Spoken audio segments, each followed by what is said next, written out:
안녕하세요. 책 읽어주는 여자 부키입니다. 설은 잘 지내셨어요? 오늘은 먼저 새해 인사 드리고 시작할게요. 새해 복 많이 받으세요. 오늘은 올더스 헉슬리의 멋진 신세계 줄거리 소개드리려고 하는데요. 지어진 지 꽤 된 작품인데도 내용이 참 쇼킹한 작품이었어요. 웹툰으로도 있다고 하던데요.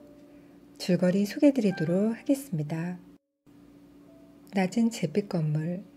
건물의 현관 위에는 중앙 런던 인공부와 조건반사 육성소라는 명칭과 함께 방패 모양 바탕 위에 세계 각국의 공유, 균등, 안정이라는 표어가 붙어 있다.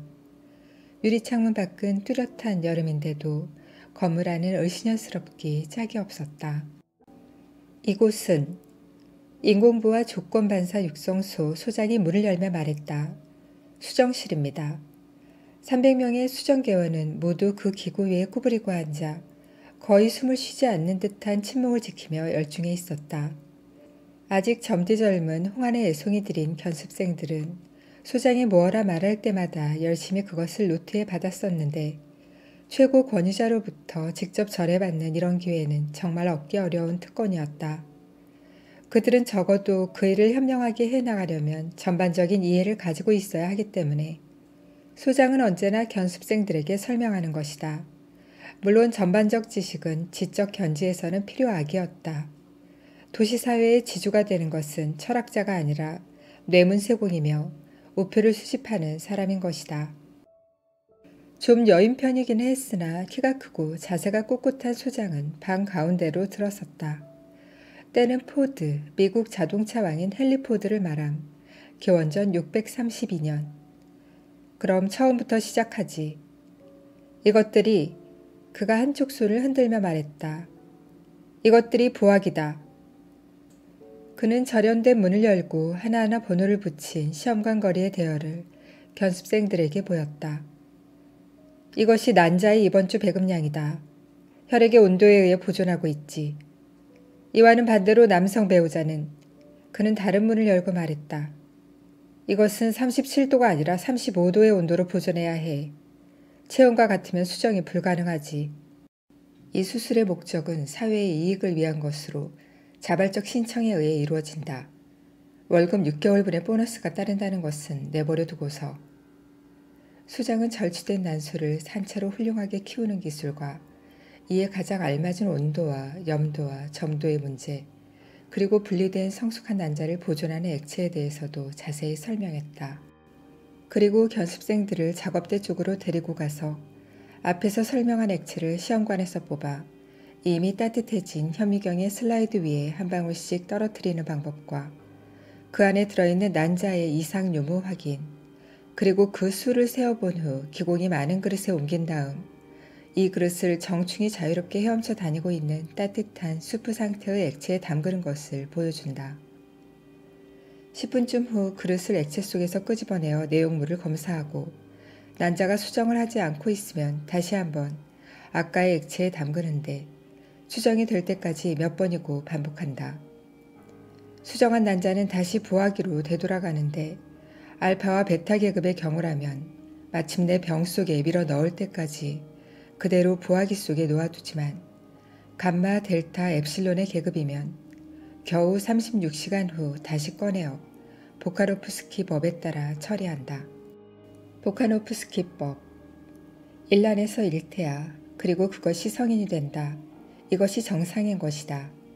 그러나 보카노프스키 법으로 처리된 난자는 싹이 트고 늘어나 분열한다. 8개 혹은 96개의 싹이 트고 하나의 씨눈이 자라 완전한 형태를 갖춘 태아가 되고 그 태아 모두 완전한 성인이 된다.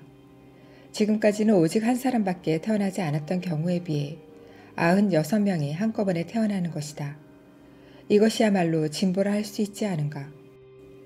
보카노프스키법이란 하나의 성장이 멈추는 것부터 시작한다. 정상적으로 성장하는 것을 억제할 경우 이것은 매우 모순돼 보이지만 난자는 이를 발화현상으로 받아들이는 것이다. 소장이 천천히 손으로 가리키는 곳에는 벨트를 타고 시험관 거리가 하나 나타났다. 거기서 그 시험관은 난자가 견딜 수 있는 최대 시간인 8분 동안 강한 X광선을 쬐게 된다. 이 중 죽는 난자도 있지만 살아남은 난자는 반응이 가장 약한 것은 2개, 대개는 4개, 개 중에는 8개의 싹이 돋는 것도 생긴다. 이것들은 전부 부화기로 되돌아가 거기서 싹이 트기 시작하고 이틀 후면 갑자기 냉각시킨다. 차가워져 억제시키는 것이다. 이번에는 각각의 싹이 2개, 4개, 8개로 싹이 튼다. 발화가 끝나면 이번엔 죽고 말 정도로 알코올에 담근다. 거기서 또 싹이 돋는데 이것이 끝나면 세 번째의 싹은 그 뒤로는 성장하게 내버려 둔다. 이때 이미 맨 처음 난자는 8개 혹은 96개의 태아가 될 수 있는 것이다. 이야말로 자연에 대한 무서운 개선인 것이 일란성 쌍생아가 아닌 한꺼번에 몇 다스, 몇십 명이 태어나게 되는 것이다. 몇십 명씩. 소장은 엄숙한 얼굴로 이야기를 이어갔다. 보카노프스키 법이야말로 사회적 안정의 기묘한 수단 중 하나다. 표준형 남녀, 균등한 집단, 보카노프스키화된 한 개의 난자에서 태어난 인간들이 작은 공장의 모든 노무자로 채워진다. 96명의 일란성 쌍생아가 96개 같은 모양의 기계를 다루는 것이다. 그의 목소리는 흥분으로 떨리고 있었다.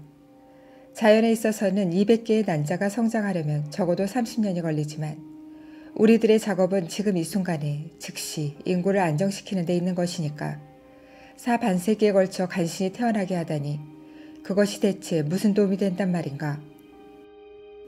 포즈나프법으로 이 난자가 자라는 과정을 촉진시키고 2년 안에 적어도 150개의 성숙한 난자를 얻은 후 그것을 수정시킨 뒤 보카노프스키법 처리를 하면 평균 1만 1천 명의 형제자매가 150무리의 일란성 쌍생아가 태어나게 된다. 그것도 같은 시대의 경우 2년 안에 말이다. 특별한 경우 한 개의 난수가 1만 5천 명 이상의 성인을 만들어낼 수도 있다. 그는 그때 마침 옆을 지나고 있는 금발의 혈색 좋은 청년을 손짓해 불렀다. 포스터군, 한 개 난수의 최고 기록을 가르쳐주게. 여기서는 1만 6,012입니다. 포스터군은 파란 눈을 생기 있게 반짝이며 즐거운 듯 말했다. 1만 6,012개가 189쌍의 똑같은 쌍둥이를 이루고 있는 것입니다. 이보다 훨씬 좋은 성과를 거두는 곳도 있는데 열대지방의 인공부화소 같은 이를테면 싱가포르 같은 데서는 1만 6,500명 이상이 태어나는 것이 흔한 일입니다.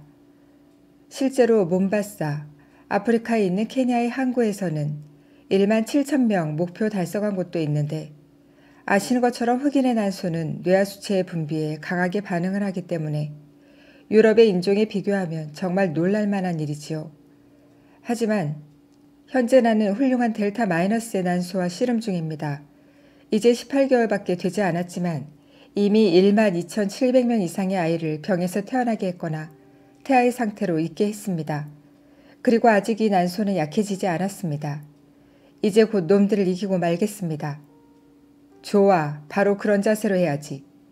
소장이 흐뭇한 미소를 지으며 소리쳤다.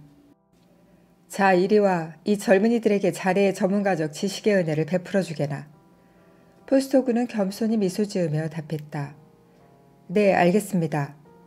입병실, 수정란을 병 속에 넣어 태아를 기르는 방에서는 신선한 암퇴지 분막에 얇은 조각이 적당한 크기로 잘려 엘리베이터를 타고 올라오면 입병개원은 그것을 받아 병에 넣어 납작하게 펴고 있었다. 입병개원 다음으로 난자삽입개원에게서는 난자가 하나하나의 시험관으로부터 큰 그릇인 병으로 옮겨지고 솜씨 좋게 병 속 복막에 자국이 만들어지면 거기에 상실배, 다세포 동물의 발생 초기의 한 배로서 세포가 마치 오디 같은 덩이로 이루어져 있음. 태아가 넣어지고 소금기 있는 용액이 부어진다. 다음은 라벨계의 작업이 시작되는데 유전 수정일시 보카노프스키 군의 조 번호가 시험관에서 병으로 옮겨지며 기록되고 병의 행렬이 천천히 계급 예정실로 이동하면 그곳에서는 갖가지 모든 관계사항이 매일 아침 최신 자료로 덧붙여지고 매일 오후 정비가 되었다. 이러이러한 성질의 인간이 이러이러한 정도의 숫자만큼 포스토군이 되풀이했다. 최근 일본에서 있었던 지진 뒤에 내가 얼마나 많은 시간 초과 근무를 했는지 그것을 알면 여러분은 깜짝 놀랄 것이다. 그는 매우 기분 좋은 듯 머리를 가로저었다. 계급 예정계에서는 그 숫자를 수정계에 전해준다. 수정계는 계급 예정계가 원하는 태아를 보내준다. 그리고 이곳으로 병이 보내어져 자세하게 사회적 계층이 미리 정해지는 것이다. 그것이 끝나면 태아실로 보내어진다. 자, 이번에는 태아 저장실로 갑시다. 태아는 마치 사진의 필름과 같다고 할 수 있습니다. 두 번째 문을 밀며 포스터는 장난스럽게 말했다. 안전한 것은 오직 빨간빛뿐입니다. 실제로 견습생들이 안내되어 간 후덥지근한 어둠 속에서는 층층이 열을 지어 늘어선 병에 쑥 내민 동체들이 마치 루비를 수도 없이 뿌려놓은 듯 빛나고 그 루비 속에서 보랏빛 눈을 하고 모두 부스럼이 난 듯한 증상을 나타내고 있는 듯한 남녀가 새빨간 유령처럼 희미하게 움직이고 있었다. 그들 가까이에서 새빨간 유령 같은 세 사람이 에스컬레이터에서 목 부분이 가는 유리병을 서둘러 내리고 있었다. 계급 예정실과 연결되어 있는 에스컬레이터. 병이 올려진 선반은 1시간에 33cm, 3mm 정도의 속도로 움직이는 운반대였는데 하루 8m씩 267일 동안 움직여간 후 출병실에서 비로소 햇빛을 보게 된다. 이를테면 독립된 존재가 되는 것이었다. 그동안 우리는 태아에 대해 여러 가지 일을 하고 있습니다. 그가 자신 있는 얼굴로 웃으며 말했다. 그는 복막의 침대 위에서 자라는 태아에게 영향이 되는 자양분이 풍부한 혈액 대용액을 직접 핥아보기도 하고 왜 태아를 태아 분비물이나 갑상선 호르몬으로 자극해야만 하는지 또 난소 황체 추출액이 자동적으로 주사되는 분출구와 최종 과정의 96m 사이 차차 분량을 늘려 충당되는 뇌하수체 분비물에 대해서도 얘기했다. 또 태아는 빈혈을 쉽게 일으키기 때문에 돼지 위에서 나오는 추출액과 새끼말의 간을 충분히 보급해야 된다는 설명도 그리고 200m 근처에서 행해지고 있는 성별 검사도 얘기했는데 남성은 T자 표시, 여성은 동그라미, 성녀가 될 운명에는 물음표를 표시하도록 되어 있다 말했다. 우리들은 1200개 가운데 임신 능력을 갖춘 단수는 하나면 충분하기 때문에 여성 태아의 30%만 발육시킵니다. 나머지는 24m마다 남성 호르몬을 주입해서 임신 능력이 없는 성녀로 만듭니다. 체격상으로 정상이며 그렇다 해도 턱수염이 나는 수도 있지만 단지 임신하지 않을 뿐입니다. 단순한 자연에 의해 노예적 모방의 영역으로 이끄는 것이라 할 수 있습니다. 우리들은 계급을 미리 정하고 조건 반사를 심어줍니다. 갓난아기들을 사회화된 인간으로서 알파 계급 또는 엡실론 계급으로서 미래의 하수도 청소부 또는 미래의 그는 세계 총통이라 말하는 대신 인공부화소 소장이라 말했다. 소장이 싱긋 웃으며 그의 치사를 받아들였다. 그들 옆에 작업대에서 젊은 베타- 공원이 드라이버로 지나가는 병에 혈액 대용액 펌프를 부지런히 만지고 있었다. 이 작업은 혈액 대용액의 순환을 흐려지게 만드는 것인데 그 결과 태아에게 주는 산소의 양이 줄어듭니다. 태아를 표준 이하로 만들기 위해서는 산소량을 부족하게 하는 것이 무엇보다 중요한 것이지요. 엡실론 계급의 태아는 엡실론적 유전뿐 아니라 엡실론적 환경까지도 갖지 않으면 안 된다. 소장이 부연 설명했다. 계급이 낮으면 낮을수록 산소의 양을 적게 주는 것입니다. 가장 먼저는 두뇌에서 그 영향이 나타나고 그 다음은 골격에서였다. 정상 산소 공급량의 70%만 공급시키면 난쟁이가 태어나고 70% 이하로 낮추면 눈이 없는 괴물이 된다. 포스터는 열기띤 목소리로 이야기를 이어갔다. 만일 다 자라는 기간을 단축시키는 기술이 발견된다면 얼마나 큰 성공이며 얼마나 크게 사회에 공헌하게 될 것인가. 말은 다 자라면 6세, 코끼리는 10세이지만 인간은 13세에도 아직 성적으로 다 자라지 못한 상태인데다 20세가 되어야 간신히 다 자랐다 할 수 있다. 그러나 엡실론 계급은 인간적 지능을 필요로 하지 않습니다. 적당한 기술로 엡실론 계급의 태아를 개나 암소처럼 정상적인 상태로 돌아오게 할 수는 없는 것일까. 그러나 이것은 거의 해결돼 가는 상태였다. 이미 몬바사에서는 필킹턴이 4세의 성적으로 다 자라고 6세 반에 완전히 다 자란 인간을 만들어냈다. 그러나 사회적으로 아무 이익이 되지 않았던 건 6세의 성년 남녀는 엡실론적 노동에서조차 너무나 어리석었기 때문이다. 그래서 현재는 20세 성인과 6세의 성인과의 중간에서 이상적인 타협점을 발견하려 노력 중이었다. 그러나 아직까지 성공하지 못했다. 포스터군은 한숨을 쉬며 머리를 내저었다. 그들은 병선반 제9호의 170m 지점을 지나고 있었는데 제9호는 울타리로 둘러싸여 남은 과정을 터널 같은 곳을 여행하게 되어 있었다. 그 터널에는 창과 같은 것이 곳곳에 열려 있었다. 이것은 열습성의 조건반사 훈련입니다. 교대로 더운 터널과 차가운 터널이 설치되어 있었는데 추위는 언제나 강한 X광선에 의해 불쾌감이 따르도록 되어 있었다. 그 결과 병에서 태어날 무렵 태아는 한랭에 대한 두려움을 갖게 되는데 태아는 열대지방으로 보내져 광부나 견직공 혹은 철강공으로 일하게 할 예정이다. 소장이 말했다. 행복과 미덕의 지름길인 것이다. 자기가 하지 않으면 안 되는 것을 좋아한다는 것. 이 모든 조건반사 훈련의 목적이 바로 그것이다. 다시 말해 사람들이 피할 수 없는 사회적 숙명을 사랑하도록 훈련시키는 것이다. 두 개의 터널에서 한 간호사가 병 속의 젤라틴 같은 내용물에 솜씨 좋게 주사를 놓고 있었다. 야, 레니나. 그녀를 보자 포스토군이 말했다. 한눈에도 그녀는 정말 미인이었다. 헨리. 빨갛게 보이는 얼굴에 미소를 띠며 그를 본 그녀의 치아가 산후조와 같이 골랐다. 과연 매력적이군, 매력적이야. 소장이 그녀의 어깨를 두세 번 토닥이며 중얼거렸다. 그녀는 담내로 그에게 공손히 미소를 지었다. 지금 무엇을 주고 있지? 저 장티푸스 수면병 예방접종을 하고 있어요. 열대지방 노동자가 될 자는 150m쯤에서부터 예방접종을 시작하게 되어 있습니다. 포스터군이 레니나를 돌아보며 말했다. 오늘 오후 5시 옥상에서 평소처럼. 병선반 제10호에게는 차세대 화학공장 노동자가 되기 위한 조건 반사훈련, 아연 가송소다, 쿨타르, 염소에 잘 견디는 훈련을, 로켓 비행사분 태아인 제3호에게는 그들의 평형 감각을 발달시켜주기 위해 태아를 넣은 용기가 끊임없이 돌아가고 있었다. 그들은 똑바로 서 있을 때는 혈액순환이 이완돼 야유게 되지만 물구나무로 서 있을 때는 혈액 대용액이 2배가 돼 그들은 역전의 상태를 행복과 연결시켜 생각하게 됩니다. 실제로 그들은 물구나무로 서 있을 때 가장 행복한 것입니다. 잠시 후 소장과 견습생들은 신파블로프식 조건반사 연성실이라 쓴 간판이 붙어있는 유아보육실에 들어섰다. 제법 넓은 방 안에서 부모들은 마룻바닥 위에 장미꽃에 물쟁반을 한 줄로 늘어놓고 있었다. 활짝 피인 꽃잎이 어린 천사의 뺨을 연상시켰는데 그 사이에는 짐승이며 물고기의 화려한 원색판 그림책들이 놓여 있었다. 아이들을 데려오시오.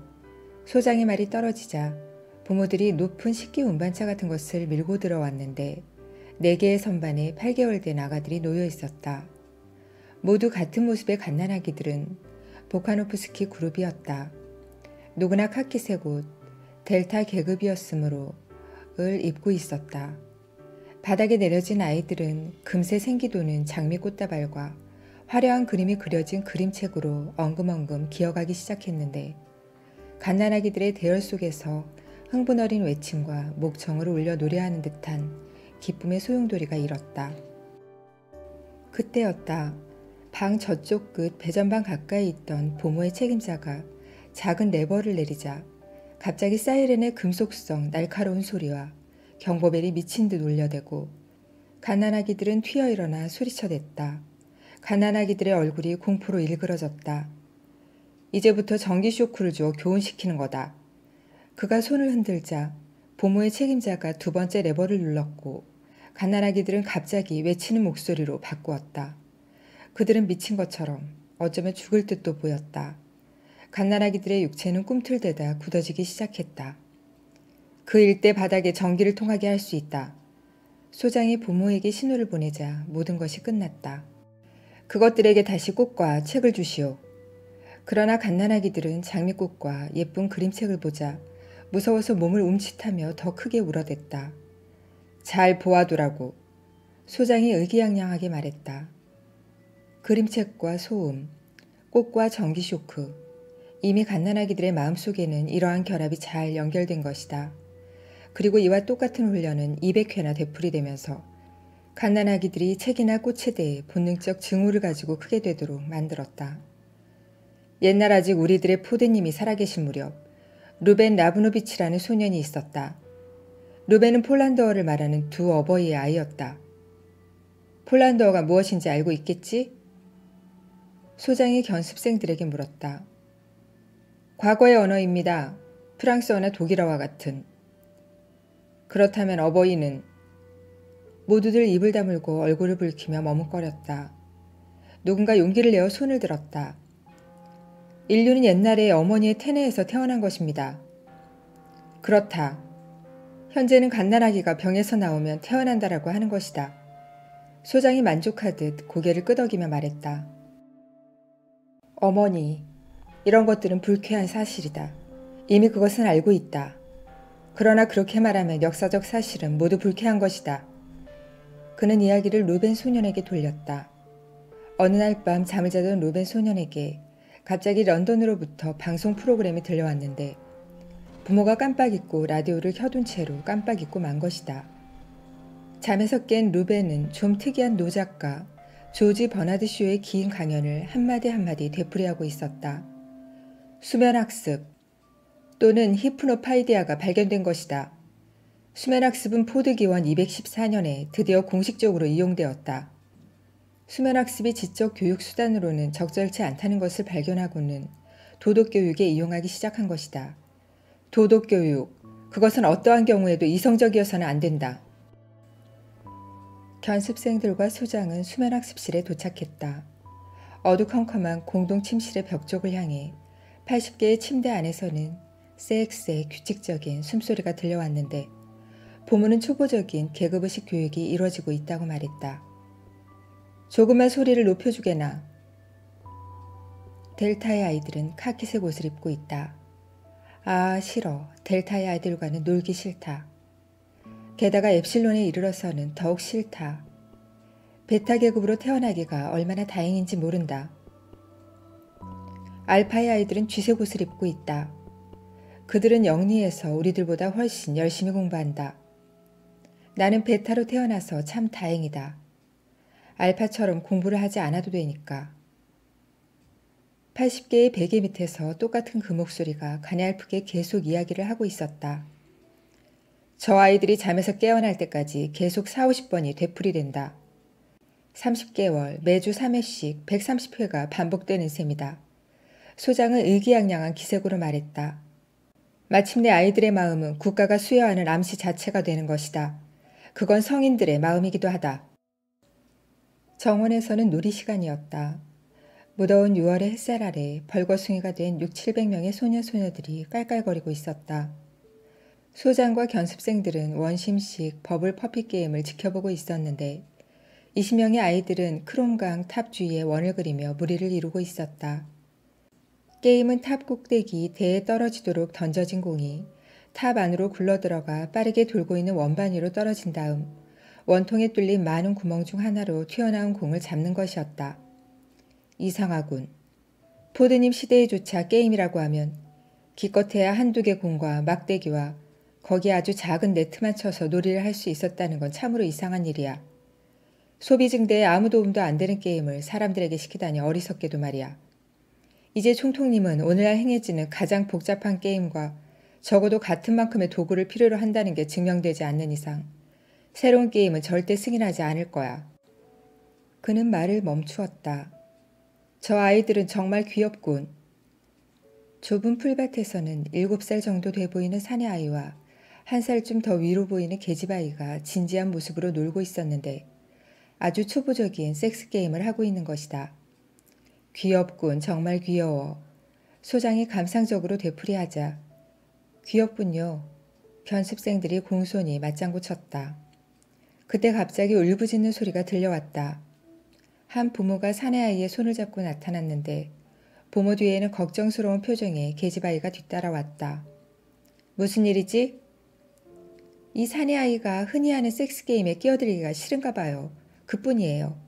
이전에도 한두 번 이런 일이 있었습니다만 오늘은 신입과 부주임님께 데려가려고 합니다. 무슨 이상이라도 있는가 알아보려고요. 좋소, 소장이 말했다. 그리고 소장은 입을 열었다. 이제부터 내가 이야기하려는 것은 듣는 사람에 따라 거짓말처럼 들릴지도 모른다. 포드기원이 시작되기 이전까지 오랜 세월 동안 아이들 사이에서 섹스게임은 비정상적인 것으로 간주됐었다. 그럴 뿐만 아니라 실제로 부도덕하며 그 때문에 엄하게 금지되었다. 견습생들의 얼굴에 설마 그럴 리가 하는 놀라움의 표정이 떠올랐다. 아니, 청년들에게 있어서도 말이다. 설마 그런 일이. 아주 보잘것없는 자유행위의 색정이라든지 동성애를 빼놓고는 모든 것이 금지됐던 것이다. 모든 것이? 대개는 그랬단 말이다. 20세를 넘을 때까지는. 20세라고요? 견습생들이 믿을 수 없다는 듯이 동시에 목소리를 높여 물었다. 결과는 어떠했습니까? 견습생 중 한 명이 물었다. 그 결과는 놀랄 만한 것이었다. 누군가의 목소리가 대화 사이로 끼어들었다. 주위를 둘러보니 중간 정도의 키에 검은 머리카락, 매부리 코에 새빨갛고 두꺼운 입술, 날카로운 검은 눈동자의 사나이였다. 소장은 낯선 사나이를 보자 벌떡 일어나 기쁜 미소를 띠며 달려갔다. 총통각하, 잘 오셨습니다. 여러분, 이분은 바로 무스타파 몬드 총통각하시다. 연구소 안의 시계가 4시를 치자 탈의실로 올라가는 엘리베이터 안에서는 헨리 포스터와 계급 예정과 부주임이 심리과의 버나드 마르크스에게 못마땅한 듯이 등을 돌리고 있었다. 태아실에서는 렌이나 크라운이 문 쪽으로 성큼성큼 걸어갔다. 무스타파 몬드 각하. 경애에 맞지 않는 견습생들의 눈알이 밖으로 튀어나올 것만 같았다. 서구 주재 총통. 전 세계 10명의 총통 가운데 한 사람. 총통은 소장과 나란히 벤치에 걸터 앉았다. 여러분들은 잊지 않았겠지. 그 아름답고 또 영감이 넘치는 우리 포드님의 말씀. 역사란 엉터리다. 총통은 마치 눈에 보이지 않는 먼지더리로 먼지를 털어내기라도 하듯 손을 흔들었다. 그러자 그 먼지는 하라파. 기원전 2300년경 인도 인더스강 유역에 발달했던 고고학적 유적가 되고 바빌로니아, 유프라테스 강가에 건설되던 도시의 언어가 되었다. 테베였고 바빌론이었으며 크노소스, 그리스 크레타 섬에 번영했던 고대 문명 유적지 미노스 왕의 궁전이 있음이었다.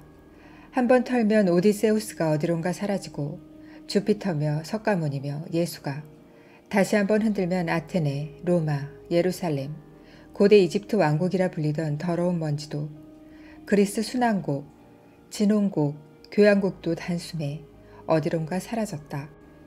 이것이 여러분들에게 역사를 가르쳐주지 않는 이유다. 그러나 때가 왔다. 소장은 들떠 총통을 바라봤다. 총통의 서재에 있는 금고 안에는 오랜 금단의 책들이 감춰져 있다는 해괴한 소문이 나 있었다. 성경, 시, 오직 포드니만이 아시는 그 밖의 여러 서적들이. 총통은 걱정스러워하는 소장의 시선을 느끼자 비꼬듯 빙긋 웃으며 말했다. 걱정 마시오 소장. 나는 이 청년들을 타락시키지는 않을 테니까. 소장이 당황하여 어쩔 줄 몰랐다. 잠깐 상상해보라고. 태아를 가지는 모친을 둔다는 것이 어떤 것일지. 음란한 말이 튀어나오자 어느 누구도 미소를 지을 생각은 꿈에도 하지 않았다. 도대체 가족과 생활한다는 것이 어떤 것일지 생각해보라고. 견습생들은 어떻게든 생각하려 했지만 도저히 떠오르지 않는 게 당연한 일이었다. 렌이나 크라운은 엘리베이터를 타고 올라와 여자 탈의실로 들어갔다. 누구나 다 목청껏 떠들어대고 있는 공간엔 합성 음악기가 슈퍼 코넷의 솔로를 연주하고 있었다. 펜이, 입병실에서 일하는 펜이었다. 그녀의 성도 크라운이었는데 지구상의 20억 인구 중 겨우 1만 명만 이름을 갖고 있었기에 이도 그다지 놀랄 일은 아니었다. 가정, 작은 방 안에 겨우 한 사람의 남자와 주기적으로 아이를 베는 여자와 나이가 다른 소녀의 무리가 숨막힐 듯 서로 밀고 떼밀리고 있다. 소독이 덜 된 감옥, 암흑과 질병과 악취만 있을 뿐이다. 총통의 적나라한 표현 때문에 견습생들은 듣고만 있어도 질려버려 기분이 언짢아지고 있었다. 목욕을 마친 레니나는 부드러운 텔컴 파우더를 뿌리고 세면대 위 늘어서 있는 작은 꼭지 중 몇 업 종류 오드 콜로니 중 세 번째 꼭지를 틀어 몸에 향수를 뿌리고는 진동 진공 마사지 기계 하나가 비어있나 보러 갔다. 가정은 역시 물질적으로뿐 아니라 심리적으로도 똑같이 가슴 답답한 것이었다. 이를테면 톡이 소굴이며 악취나는 쓰레기통 같은 곳. 밀집 생활의 마찰로 물씬거리는 모든 감정이 찌는 듯 악취를 뿜어대는 곳이다. 어머니는 그 아이를 마치 암고양이가 새끼 고양이를 품듯 품고서 내 아기, 내 아기, 내 아기, 오, 내 가슴에 안겨있는 아 귀여운 손. 내 귀여운 아기는 잠든다. 당연해. 여러분들이 치를 떨만도 하지. 오늘 밤은 누구와 같이 갈 계획이지? 렌이라는 팬이에게 물었다. 없어, 아무도. 렌이라는 놀라 눈썹을 치켜 올렸다. 난 요즘 왠지 기분이 이상해. 웰스 선생님이 임신 대용약을 복용하면 어떻겠냐 권하시지만. 그런데 너 아직 19살 아니야? 최초의 임신 대용약은 21살이 될 때까지는 강제적인 게 아니야. 그건 알지만 웰스 선생이 그러는데 나처럼 살갗이 검고 골반이 큰 여자는 17세에 첫 번째 임신 대용약을 먹어야만 된대. 페니가 어느 약병을 가리켰다. 난소 항체 시럽. 렌이라는 상표의 문구를 소리내어 읽었다. 오바린, 난소 제제의 일종. 신선도 보증함, 3일째마다 5cc 정액주사. 우홑. 정맥주사라니 나 무서워 페니. 넌? 나도 그래. 하지만 몸에 좋다면야. 우리 포드님은 가족 생활에서 두려워해야 할 위험을 확실하게 최초로 한 분이다. 이 세계는 아버지들로 가득 차 있다. 그 때문에 불행했다. 또 어머니들로 가득 차 있다. 그 때문에 사디즘, 상대를 학대함으로써 성적 만족을 얻는 이상 성욕으로부터 순결에 이르기까지 온갖 성독착증으로 가득 차 있다. 형제, 자매, 숙부, 숙모로 넘치기에 광기와 자살이 팽배해 있었던 것이다. 웰스 선생 말로는 임신 대용약을 3개월 사용하면 그 뒤 3, 4년은 내 건강이 눈에 띄게 달라진다는 거야. 그야 선생님 말씀대로겠지. 하지만 팬이 설마 앞으로 3개월 동안 조금도. 아니야. 다만 1, 2주일 동안 그동안만이야. 우리 클럽에 갈 건데 너도 외출하겠지? 누구하고? 헨리 포스터하고. 또? 팬이 얼굴에 괴로운 표정이 스쳤다. 아버지, 어머니, 형제, 자매, 남편, 아내, 연인이란 것들도 있었다. 게다가 일부 일천이 로맨스라는 것도. 곳곳에 깔려있는 배타주의, 곳곳에 깔려있는 흥미에 집중. 충동과 정력을 좁은 통로에 마구 흘려보낸다. 그러나 만인은 만인의 것이다. 그는 수면학습의 경험을 이용하며 결론을 내렸고 견습생들은 고개를 끄덕이며 굳게 찬성의 뜻을 표하는 것이었다. 난 이제 겨우 헨리와 사귄 지 4개월밖에 안 됐단 말이야. 이제 겨우? 정말 근사한 대답을 하고 있군. 게다가 너 헨리 이외에는 아무하고도 교제하지 않았잖아. 페니는 나무라듯 말했고 레니나는 금세 얼굴이 새빨개졌다. 그래, 다른 누구를 사귀지 않았어. 어째서 그래야 하는지 난 전혀 모르겠단 말이야. 레니나는 거의 도전적으로 말했다. 어쩜 또 다른 상대가 없으면 안 되는 이유를 모르다니. 넌 좀 더 주의를 하지 않으면 안 되겠어. 그렇게 한 남자만 언제까지나 상대하는 건 정말이지 몹시 단정치 못한 일이란 말이야. 40, 아니 35쯤 되는 나이라면 또 모를까. 내 나이엔 그건 안 될 일이야. 소장님이 얼마나 반대하는지 몰라? 그렇게 열중한다거나 계속 오래 한다거나 하는 거 소장님이 아시면 무척 화를 내실 거야. 물론 그 사람을 단념하지 않아도 돼. 다만 때때로 다른 누군가 다른 남자를 상대하라는 거지. 그 사람 자신은 다른 여자애들과 놀고 있을 거 아냐. 렌이라는 고개를 끄덕였다. 그래, 그는 그럴 거야. 헨리 포스터는 나무랄 데 없는 멋쟁이지. 그리고 넌 또 소장님에 대해서도 생각하지 않으면 안 되지. 그는 아주 까다로운 분이시니까. 오늘 오후 소장님이 내 어깨를 만지셨어. 그거 보란 말이야. 바퀴는 쉬지 않고 돌지 않으면 안 되지만 그것을 지키는 사람이 없으면 돌지 않는다. 축을 도는 쳇바퀴처럼 건실한 사람, 만족을 얻고 안정된 올바른 정신의 사람, 복종을 잘하는 사람이 있어야 되는 것이다. 울부짖는 목소리, 내 아기, 내 어머니, 나의 유일한 사랑. 고통의 소리침, 노령과 빈곤을 한탄하는 목소리. 그러한 인간들이 어찌 차바퀴를 지킬 수 있겠는가. 그리고 헨리 위에 한 남자나 두 남자를 갖는다는 게 무언가 괴롭고 불쾌한 일을 까닭이 없는 거야. 그것을 생각하면 너도 좀 꼭 바람을 피우지 않으면 안 된단 말이야. 나는 누구하고나 연애할 기분이 나지 않지만 그런 기분이 들 때도 있지. 페니는 동정과 이해한다는 듯한 표정을 나타내며 고개를 끄덕였다. 하지만 사람이란 노력을 하지 않으면 안 돼. 규칙은 지켜야 돼. 결국 만인은 만인의 것이니까. 내가 말하는 게 옳아, 페니. 이제부터는 나도 노력해보겠어. 여러분들은 행복하다. 여러분들의 생활을 감정적으로 안락하게 만들기 위해 어떠한 노력도 마다하지 않았던 것이다. 가능한 한 적어도 여러분들이 감정에 방해받지 않도록 하기 위해서는. 레니나 크라운? 헨리 포스터는 계급 예정과 부주임에 물음을 받았다. 그 처녀는 정말 멋있지. 공기베개처럼 폭신해.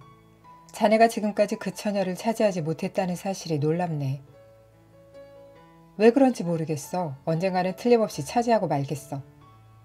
두 사람이 이야기를 엿듣던 버나드 마르크스의 얼굴이 새파랗게 질렸다. 솔직히 헨리하고만 사귀는 게 좀 따분해진 것도 사실이야. 너 버나드 마르크스를 알고 있니? 설마 너? 페니가 놀란 얼굴로 말했다. 왜 안 되겠어. 버나드는 알파 플러스란 말이야. 더구나 그 사람이 함께 어딘가 야만인 보존지구를 보러 가지 않겠느냐 물었어. 평소에 난 야만인 보존지구를 가보고 싶다 생각해왔거든.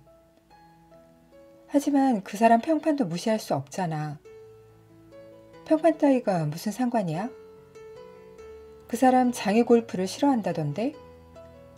나도 들었어. 그렇다는 소문이야. 게다가 그 사람은 대부분 혼자 있거든. 오직 혼자서. 나와 함께 있으면 혼자가 아니잖아? 어째서 모두가 그 사람을 혹평하는지 모르겠어. 난 그 사람이 좋은 사람이라고 생각해. 누구라도 좋으니 극복하기 어려운 장애를 만난 경험 있으면 말해보겠나? 욕망의 자각과 그 만족과의 사이에 오랜 시간적 간격을 경험하지 않으면 안 되었던 사람 없나? 있었습니다. 말해보게. 내가 좋아했던 처녀를 내 것으로 만들기까지 4주일쯤 기다린 일이 있었습니다. 그 때문에 강한 감정을 경험했었나?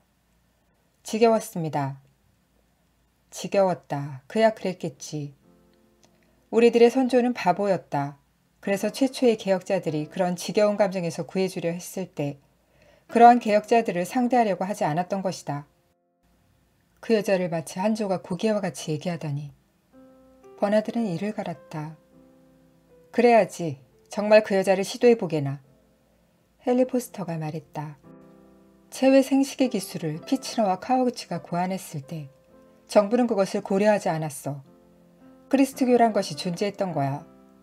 여자는 여전히 태생을 강요당했지. 그 사람 정말 못생겼어. 페니가 말했다. 하지만 난 그 사람 얼굴이 좋은걸? 게다가 몸집이 작잖아. 몸집이 작다는 것은 하층 계급의 정말이지 기분 나쁜 특징이었다. 나는 오히려 그게 좋은데? 귀여워해주고 싶은 기분이 들지 않아? 마치 새끼 고양이처럼. 페니는 어이가 없었다. 소문에 그 사람이 병 속에 들어있을 때 누군가 간반하고 잘못 생각해서 혈액 대용액 속에 알코올을 넣었대. 키가 자라지 못한 거 그 때문이라는 거야. 그런 터무니없는 말이 어딨어? 레니나는 화를 냈다. 하지만 여보게 좋으니까 실컷 하게나. 마음껏 하는 거야. 헨리 포스터는 부주임의 어깨를 두드렸다. 만인은 만인의 것이니까.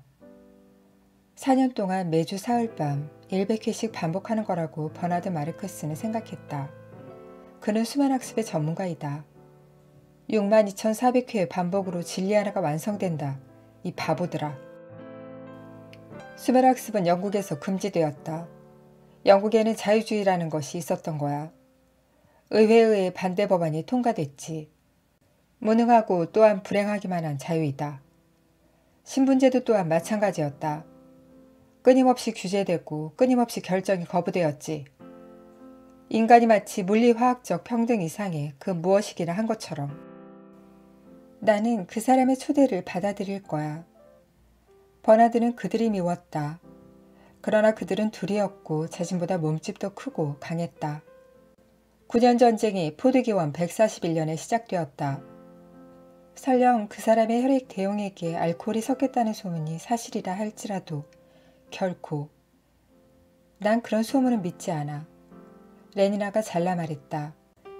CH3, C6, H2, NO2, 3 플러스 HG, CNO2. 자, 이제 어떻게 됐을까? 지면에는 거대한 구멍, 콘크리트 파편 덩어리. 점액이 공중에서 날아와 털썩하고 제라늄 꽃밭에 떨어졌다. 레니나, 넌 정말이지 어쩔 수 없구나. 러시아인의 상수도에 대한 세균 전술은 특히 교묘했다. 9년 전쟁, 경제적 대붕괴, 세계적 통제냐 아니면 파멸이냐 둘 중 어느 것 하나를 택해야 했다.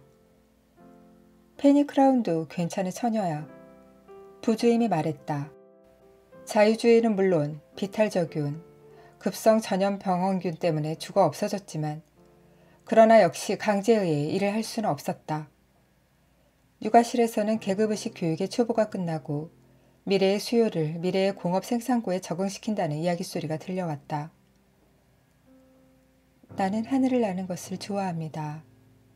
나는 새 옷을 좋아합니다. 나는 그 목소리가 속삭였다.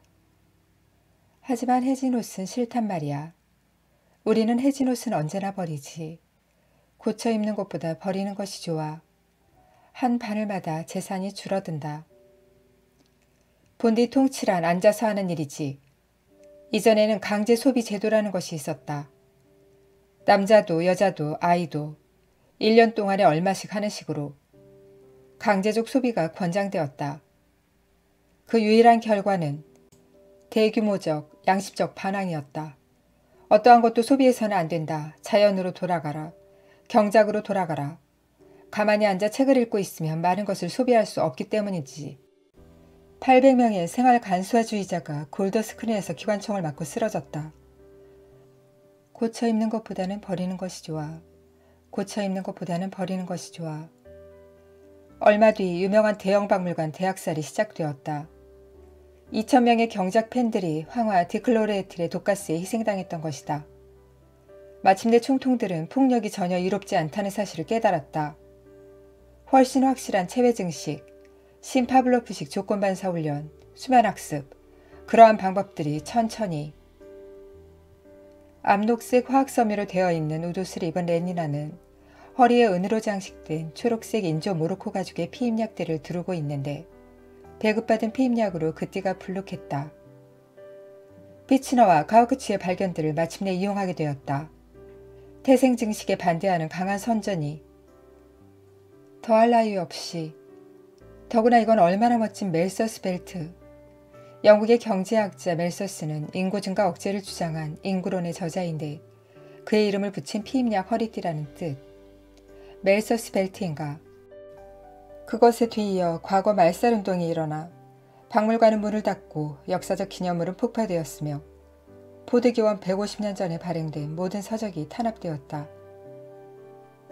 이거 헨리포드가 내게 준 거야. 이미 말했듯 그리스도교라는 것이 존재하고 있었다. 고쳐 입는 것보다는 버리는 것이 좋아. 과도 소비의 윤리와 철학은 나는 새 옷을 좋아합니다. 생산 부족이 존재하던 시대엔 어쩔 수가 없는 것이었다. 그러나 기계며 질소 고정화의 시대에는 분명히 사회에 대한 범죄가 된다. 세상의 모든 십자가는 머리가 잘린 T자형이 되었다. 지금 우리는 세계 국가를 만들고 있다. 포드데이 축제가 있고 공동체를 찬미하는 노래가 있고 단결 예배가 있다. 포드님, 나는 얼마나 그놈들을 싫어합니까? 마치 고깃덩어리 같아. 버나드 마르크스는 생각했다. 그리고 더욱 화가 나는 것은 그 여자가 스스로를 고깃덩어리처럼 생각하고 있다는 거야. 2,000명 약학자와 생화학자가 포드기원 178년 보조금을 받고 있었다. 그 사람은 어두운 얼굴을 하고 있지 않은가. 부주임은 버나드 마르크스를 가리키며 말했다. 6년 뒤에는 그것이 상업적으로 생산되었다. 완전한 약재로. 한번 놀려줄까? 행복한 느낌을 주고 마비시키고 황홀한 환각을 일으킨다. 우물하군, 마르크스 우물에. 자네에게 필요한 건 소마 1g이야. 어깨를 툭 치자 그는 깜짝 놀라 쳐다봤다. 잔인하기 짝이 없는 헨리 포스트였다. 그것은 크리스트교의 온갖 장점을 가지고 있고 단점은 전혀 없다. 1 입방 센티미터는 10cm의 우울증을 치료할 효능이 있어. 부주임은 수면학습의 격언을 인용했다. 오직 하나 남은 것은 노령을 극복하는 것뿐이네. 개자식, 개자식. 버나드 마르크스는 소리쳤다. 멜소스 벨트에 대해 그 사람에게 물어보는 것을 꼭 기억해야 해? 해가 질 때까지 장애 골프를 2라운드 칠 작정이야. 빨리 가봐야겠다. 노동과 오락, 60이 되어도 우리들의 능력과 기호는 17세 때와 똑같은 것이다. 옛날 비참한 시대 노인들은 만년의 날들을 포기하고 종교에 빠지고 독서를 하고 생각에 잠기면서 시간을 보내곤 했지. 요즘은 이것이야말로 진보다. 노인도 일하고 노인도 선교를 하고 노인에게도 쾌락에서 떠날 틈이 없다. 혹은 설령 운이 나빠 그렇지 않다면 언제나 기분 좋은 소마가 기다리고 있다. 토요일에는 반그램, 주말에는 1g, 호화스러운 동양 여행에는 2g, 촉감영화에서 촉감영화로, 발랄하고 풍요한 처녀에서 처녀로 넘어다닌다. 알파 탈의실에서 나온 사나이들로 만원인 엘리베이터에 레니라가 들어서자 많은 사람들이 다정스레 미소를 던지며 그녀를 맞았다. 그녀는 제법 인기 있는 아가씨여서 이 사나이들과 거의 모두가 한 번은 밤을 보낸 경험이 있었다. 그녀의 눈에 버나드 마르크스의 우울한 얼굴이 들어왔다. 버나드, 그녀는 그에게 한 걸음 다가가며 그의 이름을 불렀다. 난 당신을 찾고 있었어요. 그녀의 목소리가 필요 이상으로 높이 울려서 다른 사람들이 이상하다는 듯 쳐다봤다. 난 당신과 뉴멕시코 여행에 대해 이야기하고 싶었어요. 그리고 아까보다 더 애교를 떨며 말했다. 7월에는 일주일쯤 난 당신과 떠나고 싶어요. 아무튼 그녀는 헨리에 대해 변심했다는 것을 여러 사람 앞에서 드러내고 있었다. 설령 상대가 버나드일지라도 페니는 만족할 것이다. 버나드의 창백한 얼굴이 홍조를 띄었다. 그런 이야기는 어딘가 다른 곳에서 하는 편이 좋지 않을까? 버나드는 매우 허둥거리는 태도로 머뭇거리며 말했다. 내가 무슨 심한 말이라도 한 것 같네. 레니나는 순진하게 웃으며 말했다.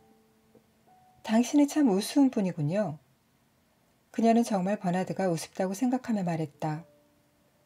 적어도 일주일 전에 알려주어야 해요. 옥상입니다. 엡실론 세미 모론 계급의 검은 제복을 입은 원숭이를 닮은 키가 작은 사내인 엘리베이터 조종사가 소리쳤다. 문이 열리자 우햇빛의 따사로운 빛남이 그를 깜짝 놀라게 했다.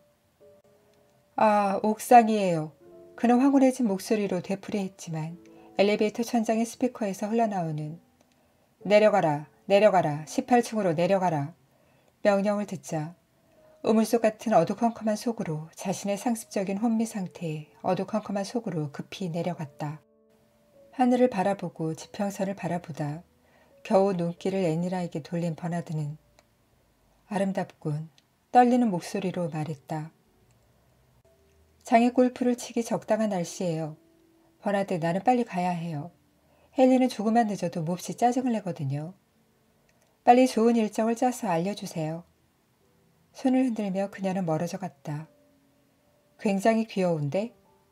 그의 등 뒤에서 혈색 좋은 베니토 후보가 그를 내려다보며 웃고 있었다.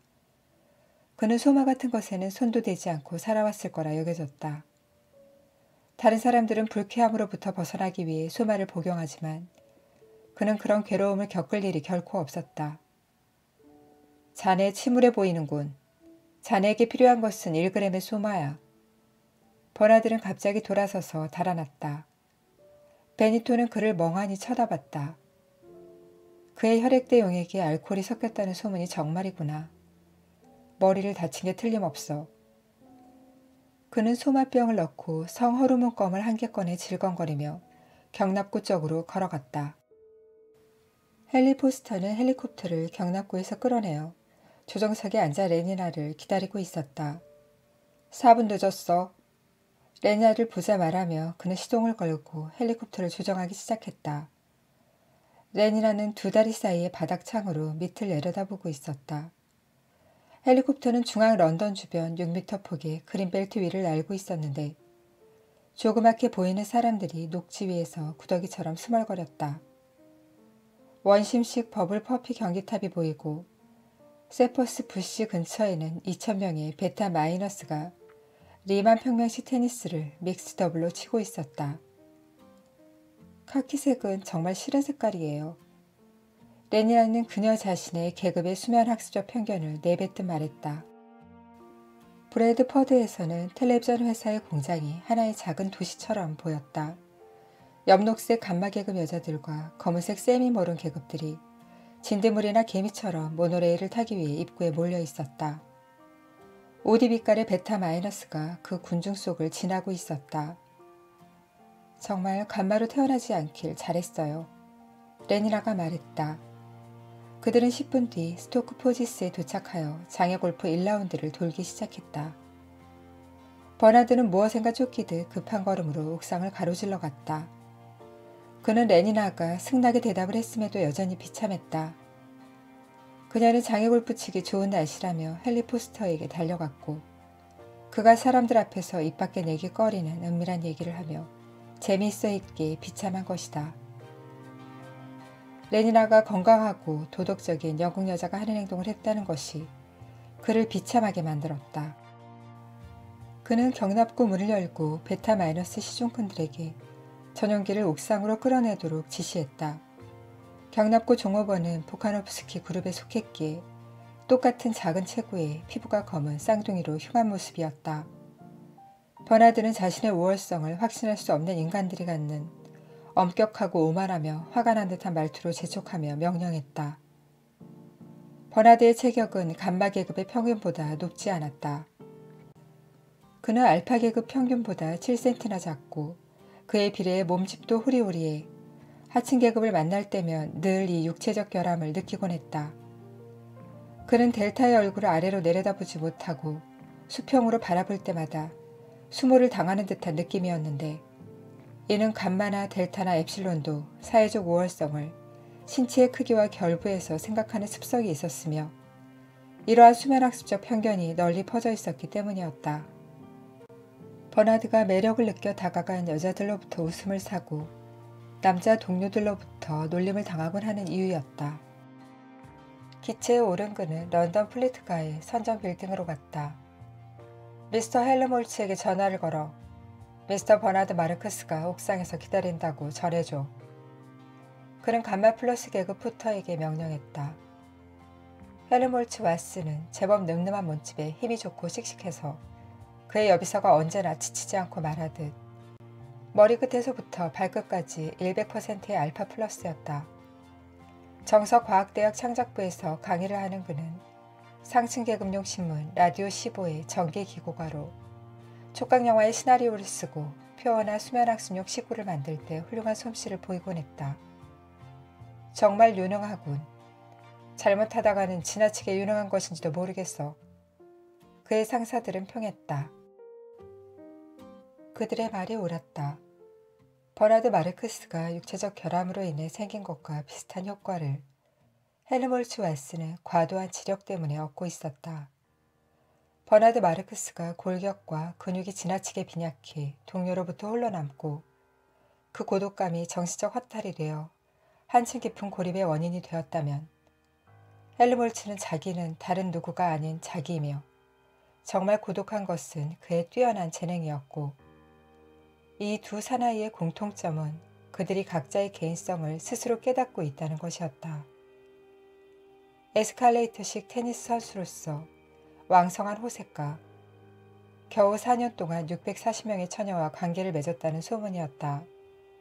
로서, 위원회의 사회자로서 사교성도 뛰어난 이 사나이가 스포츠를 비롯 여자도 공동체 활동도 모두 차선적인 것에 지나지 않다는 것을 갑자기 깨달은 것이며 이것이 버나드가 그와 토론하기 위해 찾아든 문제였다. 헬르몰츠가 엘리베이터를 나오자 음성 선진국에서 근무하는 3명의 아가씨는 그를 기다리고 있었다. 헬르몰츠 씨, 저녁 피크닉은 꼭 우리들과 가야 해요? 다른 남자들은 아무도 부르지 않을 거예요. 안 돼. 그는 단호히 지나치며 버나드의 기체에 이르자 문을 쾅 닫아버렸다. 여자들은 정말 보기 싫지. 버나드가 장단을 맞추듯 얘기했지만 헬르몰츠처럼 많은 여자들을 힘들이지 않고 내 것으로 만들면 얼마나 좋을까 하는 생각에 갑자기 자랑하듯 말했다. 난 렌이나 크라운을 데리고 뉴멕시코에 가기로 되어 있다네. 그래? 헬르몰츠는 전혀 흥미 없다는 듯 말했다. 짧은 비행 후 버나드의 방에 들어가자 소파에 털썩 앉으며 헬르몰츠는 이야기를 시작했다. 자넨 이런 생각 해본 일 없나? 마치 무언가가 자네 속에 들어앉아 밖으로 나갈 기회를 자네 자신이 줄 것을 기다리는 바로 그런 것 말이야. 내게는 때때로 기묘한 감정이 든다네. 내게는 말하지 않으면 안 되는 중대한 일이 있으며 그것을 말할 능력도 있다고. 다만 그것의 정체를 모르고 있고 능력을 조금도 발휘할 수가 없는 거야. 만일 무언가가 지금과는 다른 방법으로 글을 쓸 수는 없는지. 어휘라는 것은 올바로 사용하면 마치 X광선처럼 될 수도 있는 거야. 어떠한 것 속으로도 돌입할 수 있고 읽는 사람의 마음에 파고들지. 이것이 내가 학생들에게 가르쳐주려 하는 내용 중 하나야. 어떻게 사람의 마음에 파고들도록 쓰는가 하는 것이지. 그러나 공동체 참가라든가 최근 방향으로 간 개선에 대한 논서로 가슴을 찔렀다 한들 그게 도대체 무슨 도움이 될까? 쉿. 버나드는 손가락으로 입을 가리며 주의를 줬다. 헬르멜츠가 재빨리 문을 활짝 열어젖혔지만 아무도 없었다.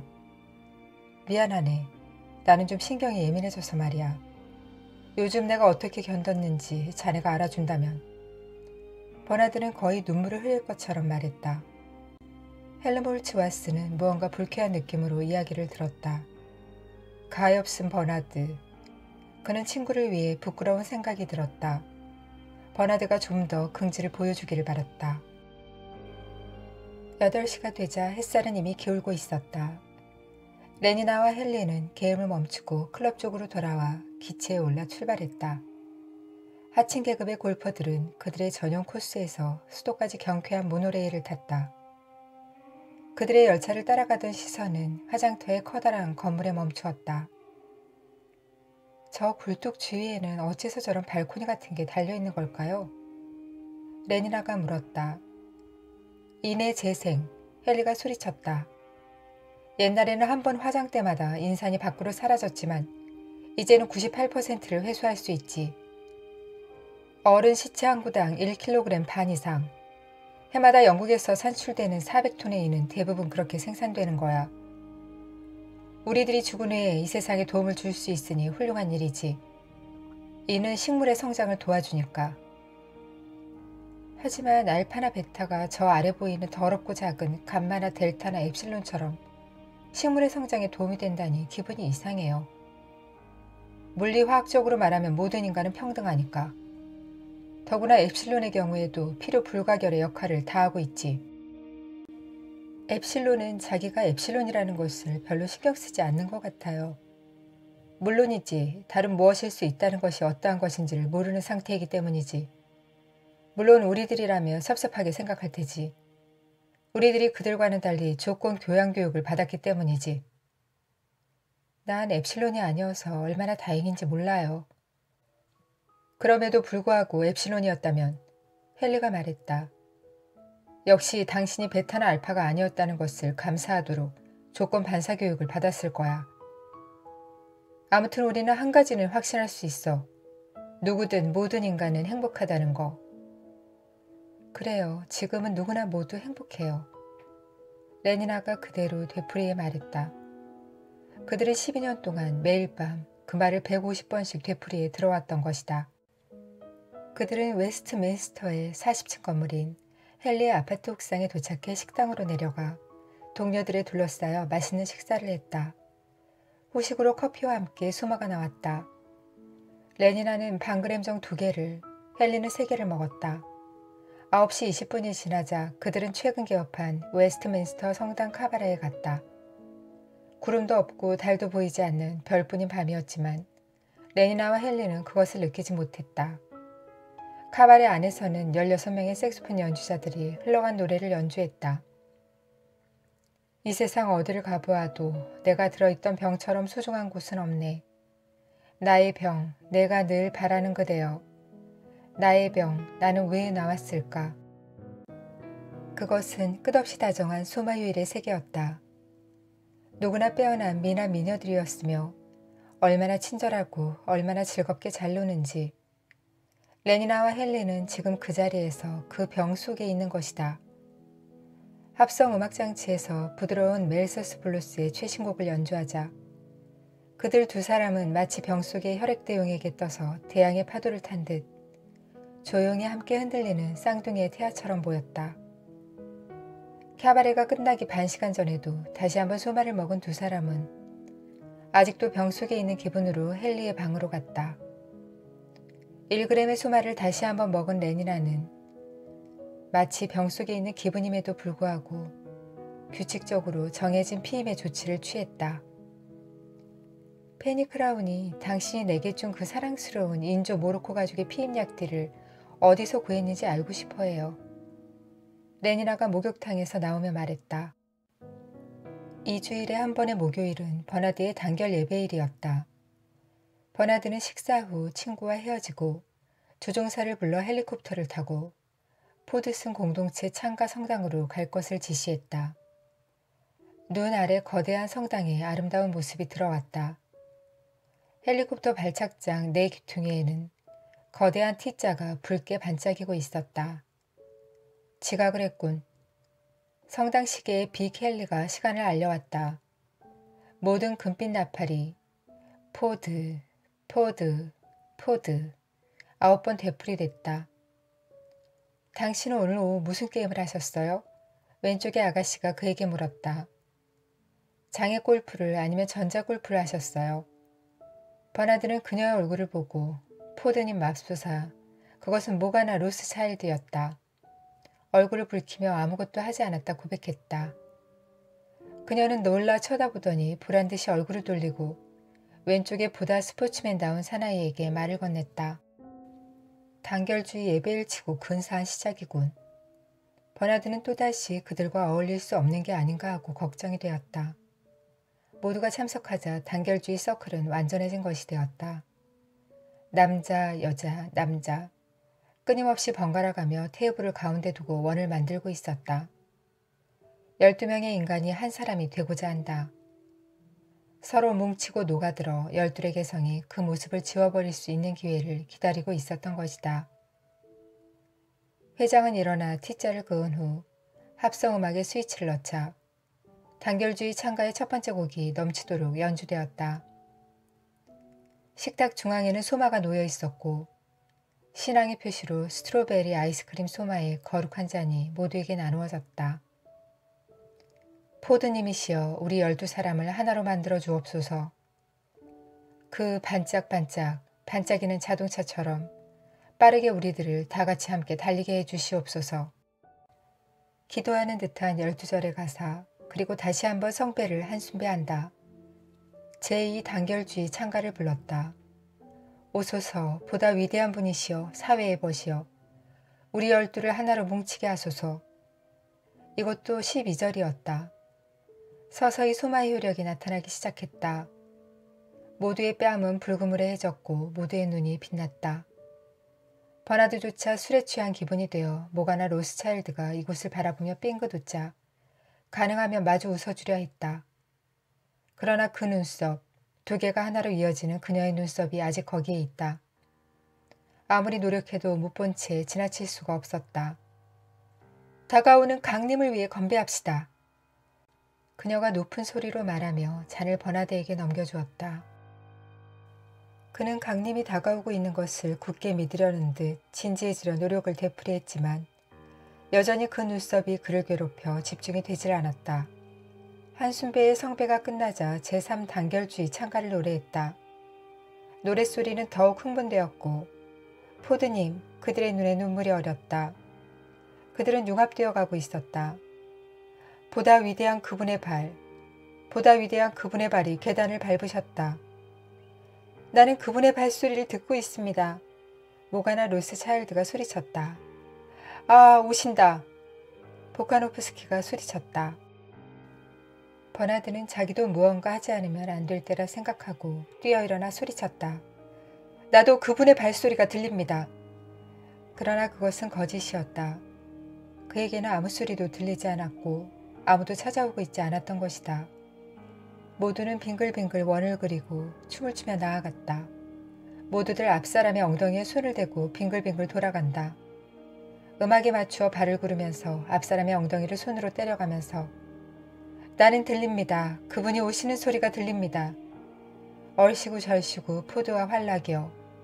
아가씨에게 키스하여 모두를 하나로 만드세. 남자도 여자도 평화로이 하나가 되어. 그들이 노래하는 사이 빛은 차츰 흐려짐과 동시에 한층 더 따뜻하게 붉은 빛을 띄어갔고 마침내 그들은 태아저장실 같은 붉은 빛 속에서 춤추고 있는 것이었다. 멋있었죠? 피피 브래들러가 황홀한 표정을 하고 버나드에게 말했다. 네, 정말 멋있었다 생각해요. 그는 거짓말을 하며 눈길을 돌렸다. 그는 예배 시작 때와 마찬가지로 지금도 역시 비참하게 고립되어 있었다. 그는 이제까지 경험해보지 못할 정도로 고독했으며 이제까지보다 어떻게 할 수 없을 정도로 자의식에 갇혀 있었다. 참 멋있었어요. 그러나 그는 모가나의 눈썹만을 생각해냈다.